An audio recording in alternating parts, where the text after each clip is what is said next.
Hi everyone, this is Dakshita, your UGC NET English educator, and in this video, I will be guiding you for your UGC NET December 2026 preparation. देखो किसी भी aspirant की journey में कुछ ऐसे 4 hurdles हैं जो आते ही आते हैं। पहला हो गया मैम कौन सी बुक से पढ़ें, प्लीज कोई हमें बता दे। दूसरा कौन से सबसे इंपॉर्टेंट टॉपिक्स है, मतलब उन बुक्स में भी मुझे क्या क्या पढ़ना है। तीसरा आपका डेली टाइम टेबल, मुझे प्लीज कोई ये बता दे कि मुझे कितने घंटे पढ़ना है, how many hours should I dedicate, if I am a working professional तो कितने आवर्स, और अगर मैं मास्टर्स की स्टूडेंट हूँ तो कितने आवर्स। एंड चौथा आपका टारगेट क्या होना चाहिए, कितने मार्क्स आपको अचीव करने चाहिए, what is the safe score. तो सबसे पहले तो हम बुक लिस्ट की बात कर लेते हैं। देखो these are the topics which are there in your syllabus such as literary theory, cultural studies, linguistics and English language teaching, literary terms, British literature, American, Indian and literary criticism. इसके लिए मैंने यहाँ पे बुक्स भी mention कर दी हैं। ये सारी बुक्स इंपॉर्टेंट है क्योंकि बहुत सारे स्टूडेंट्स इनको यूज करते हैं for their preparation, but at the same time guys let me tell you, इन बुक्स से नेविगेट करना थोड़ा सा मुश्किल होता है क्योंकि यहाँ पे बहुत सारी ऐसी इंफॉर्मेशन होती है जो आपके एग्जामिनेशन के लिए रेलेवेंट ना हो। तो वो अगर आप पहली बार एग्जाम दे रहे हो, आपको सिलेबस का बिल्कुल आइडिया नहीं है, तो you would not know where to stop and where you are supposed to retain the piece of information. But anyway, I'll tell you क्या क्या आप यूज कर सकते हो to make your foundation stronger. Literary theory, अगर आप एक beginner हो तो beginning theory by Peter Barry is good enough, but it obviously will not cover all the concepts, all the writers, all the figures जो आपके exam में पूछे जाते हैं। तो आपको PYQs को एनालाइज करना होगा to actually figure out कि इस किताब में क्या क्या मिसिंग है और क्या क्या प्रेजेंट है। दूसरा Pramod Nair's work, Pramod Nair's book you also can use, and Ankit Sharma's theory unlocked can also be used for your preparation. Cultural studies में an introduction to cultural studies by Pramod K. Nair, and we have some other recommendations as well. These are secondary alternative support which you can seek. The study of language in English in India, ये दोनों books आपको यहाँ पे दिख रही है by George and Krishnaswamy, and we have a glossary of literary terms by M.H. Abrams. This is more like a dictionary, like a book with all the terminologies, and उसमें आपको not just the definition but और additional info भी मिलती है। तो this is for in my opinion एक ऐसी book है जो फॉर सर्टेन एक लिटरेचर स्टूडेंट के पास होनी ही चाहिए। Next we have British literature, critical history of English literature by David Daiches. This is one of the best recommendations you will find because a lot of people will recommend you this. This will help you get a very good insight of the the context and everything of the different eras, but at the same time guys PYQs को analyse करके ही इन books को उठाना is what I will advise you. These are some alternatives, आप ये भी कर सकते हो यूज। अगर आपको थोड़ा सा सिंपलर लैंग्वेज चाहिए तो this would be my suggestion, Edward Albert, history of English literature, narrative history by William J Long. अच्छा, history of American literature by Richard Gray can be use for American and world literature, and these are some other recommendations and summaries of Nobel laureates. So basically अगर आपको ये देखना है कि American literature में कौन से राइटर्स पढ़ने हैं, तो जितने भी अमेरिकन राइटर्स जिनको नोबेल लॉरिएट मिला है वो फॉर सर्टेन आपके एग्जाम में पूछे जाते हैं, and same goes for world literature. World literature में भी जो भी राइटर्स नोबेल लॉरिएट वाली लिस्ट अगर आप निकाल लोगे, मैंने एक सेशन भी किया है, वहां से आप लिस्ट निकाल सकते हो, आप आसानी से वहां पे नेविगेट कर सकते हो कि कौन से राइटर्स आपको एग्जामिनेशन में पूछे ही जाएंगे, और उनके इंपॉर्टेंट वर्क्स देखकर जा सकते हो। Next, we have Indian writing in English and post-colonial literature, P.K. Nair and Iyengar. This you can use for Indian and post-colonial literature. And we have literary criticism के लिए an introduction to English criticism, but at the same time, Greek and Roman critics भी पूछे जाते हैं। तो वो I would suggest internet can be a good source for that. आप internet पे भी पढ़ सकते हो about Aristotle, Plato, इन सब के ideas, and PYQ से analyze कर सकते हो कि कौन से इनके concepts पूछे गए हैं। तो आप specific उन works पे भी focus कर सकते हो, जैसे Poetics by Aristotle पूछा ही जाता है। So that will help you in understanding, and आप specific works के around भी information different websites से निकाल कर भी notes बना सकते हो। So that is the list of books which you can use for your preparation, but at the same time guys do not get into these books without analyzing the PYQs, वरना आप mindlessly पढ़ते रह जाओगे, mindlessly इन किताबों के साथ बैठे रह जाओगे और आप अपनी एनर्जी किसी ऐसी टॉपिक में लगा दोगे जहां पे रिक्वायर्ड नहीं है। Now that we are talking about important topics, 3 major topics हैं जिनकी वेटेज सबसे हाई रहती है। सो ये तीनों आपके 50 to 60% पेपर को कवर करते हैं, एंड जो रेस्ट ऑफ द टॉपिक्स जो आपको मैंने पीछे दिखाए वो आपके रेस्ट 40% पेपर में आती है। अब ये जो 40% है इसमें आई कांट से कि कौन सी यूनिट की वेटेज ज्यादा होगी, कौन सी की कम होगी, बट इन तीनों की यू विल फाइंड 50 to 60 रहती ही रहती है। ओवर द ईयर्स ये चेंज नहीं हुआ है, बट ओवर द ईयर्स एक चीज जरूर चेंज हुई है कितने सवाल किस यूनिट से आएंगे वो नो वन कैन प्रिडिक्ट। आपको, अगर आप अपनी तैयारी टाइमली स्टार्ट कर रहे हो तो आपको सब कुछ कवर करना है। अगर आप लास्ट में कर रहे हो तो of course you know where to focus on, but again that's not recommended guys. Timely तैयारी स्टार्ट करो, क्योंकि अगर देखा जाए तो हमारे इंग्लिश, स्पेशली इंग्लिश सब्जेक्ट का सिलेबस एंड उसका पैटर्न बहुत अनप्रिडिक्टेबल है। सबसे ज्यादा वेरिएशंस इंग्लिश सब्जेक्ट के पेपर में ही देखने को मिली है over the last 3 cycles. So the wiser way to cover the syllabus is to focus on everything. आप स्टार्टिंग से ही सब कुछ फोकस करते हुए चलो। प्रायोरिटी ये रहेगी कि आप ब्रिटिश लिटरेरी थ्योरी क्रिटिसिज्म को कवर करो और फिर उसके बाद आप रेस्ट ऑफ द टॉपिक्स भी टेकअप कर सकते हो, या फिर आप एक बड़ी यूनिट करो फिर छोटी करो, फिर एक बड़ी करो फिर छोटी करो। इस तरीके से भी सिलेबस को कवर कर सकते हो, क्योंकि पीवाईक्यूज और आपके नोट्स बनाने, पीवाईक्यूज के एनालिसिस एंड नोट्स बनाने में बहुत सारा टाइम चला जाएगा। तो इसलिए make sure that you are starting early, which means right now the moment you watch the video start with your preparation. Next we have the daily time table. अब daily time table में देखो, if you are a working professional और if you are a master students, I can't tell कि आपके पास कितने घंटे हैं, क्योंकि हर इंडिविजुअल का टाइम टेबल अलग होता है। But I can tell you कि आपको पेपर 1 एंड पेपर 2 को किस तरीके से कवर करना होता है।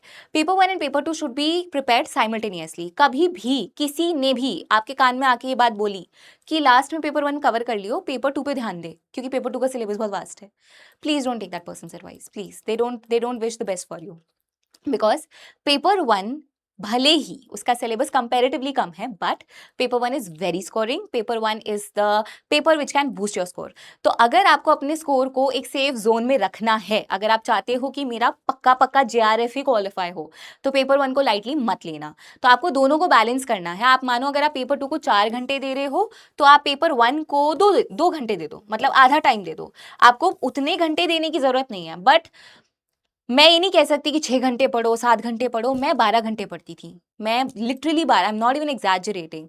एंड मेरे टाइम पे तो उतना मुश्किल था भी नहीं पेपर, अगर मतलब इतना अनप्रिडिक्टेबल पैटर्न भी नहीं था। There was a specific pattern they were following, तो भी I used to study this much because I was not a bright kid guys. It's solely because I was not a bright kid.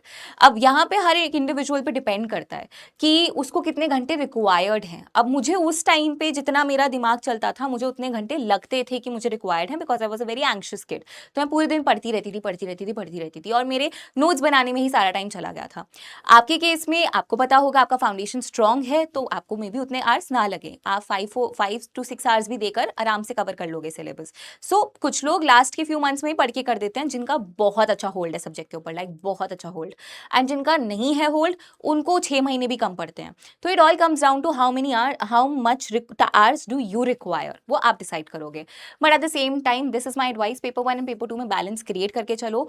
अगर आप working professional हो तो आप make sure करो कि आप अपने वर्किंग आवर्स के साथ में ऊपर नीचे थोड़े थोड़े आवर्स निकाल रहे हो।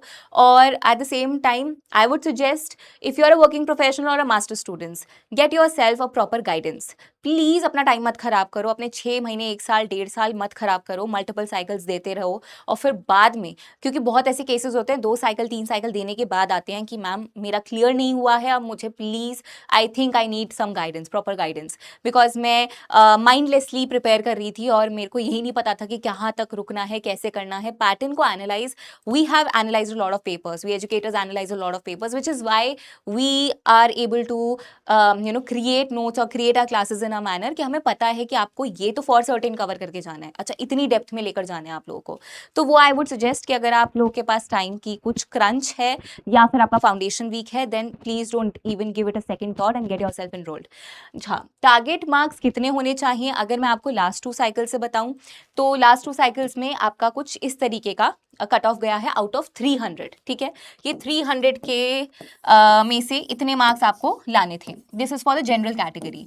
बट गाइज अगर हम लोग बात करें हमारे लास्ट पेपर की, जो जून 2026 का पेपर था, तो 220 plus is what I am expecting to be the cut off. Why? क्योंकि 60 to 70% पेपर PYQ से उठकर आ गया था। और ये PYQ ऐसी चीज है कि लास्ट के 1 महीने में बच्चे PYQs ही पढ़ रहे होते हैं, जो कि पूरे साल कुछ नहीं तैयारी करते हैं और लास्ट के 1 महीने में PYQs उठा के बैठते हैं। क्योंकि you will find all over the internet there are lot of PYQ videos, and जो भी लोगों ने PYQs को घोट के पिया, उनके लिए भी ये पेपर उतना ही इजी था जितना जिन्होंने 6 महीने तैयारी करी, which is why the anticipation of a higher cut off. Now the whole point is, do you see कि यहाँ से सडनली ये जो राइज है, this shows, this conveys the idea कितना अनप्रिडिक्टेबल आपका पेपर है और कुछ भी पूछ सकते हैं, कैसा भी पैटर्न, क्योंकि ये 2 साइकिल्स के paper were focusing on concepts. ये वाला जो पेपर आया लास्ट पेपर, ये फोकस कर रहा था रोट लर्निंग के ऊपर.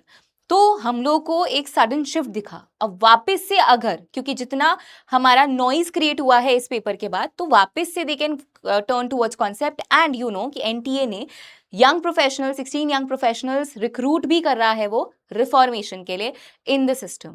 तो यहाँ पे हम लोग एक्सपेक्ट कर सकते हैं कि the level of paper, the syllabus of paper and the pattern of paper can get revised, which means कि आपकी तैयारी एक होलिस्टिक तरीके से होनी चाहिए.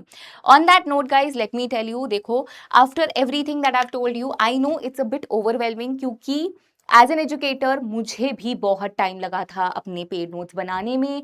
मैं एज अ टीचर, सोचो, मेरा तो पूरी जॉब ही उसके अराउंड थी, तो मुझे इतना टाइम लगा था अपने पेड नोट्स को क्रिएट करने में. तो as a student it is so difficult for them to analyse everything. And when you have to teach someone, you put in more effort, is what I have realised. But जब हम अपनी तैयारी कर रहे होते हैं, तो कहीं ना कहीं हम लोग उतनी चीज़ें नहीं देखते.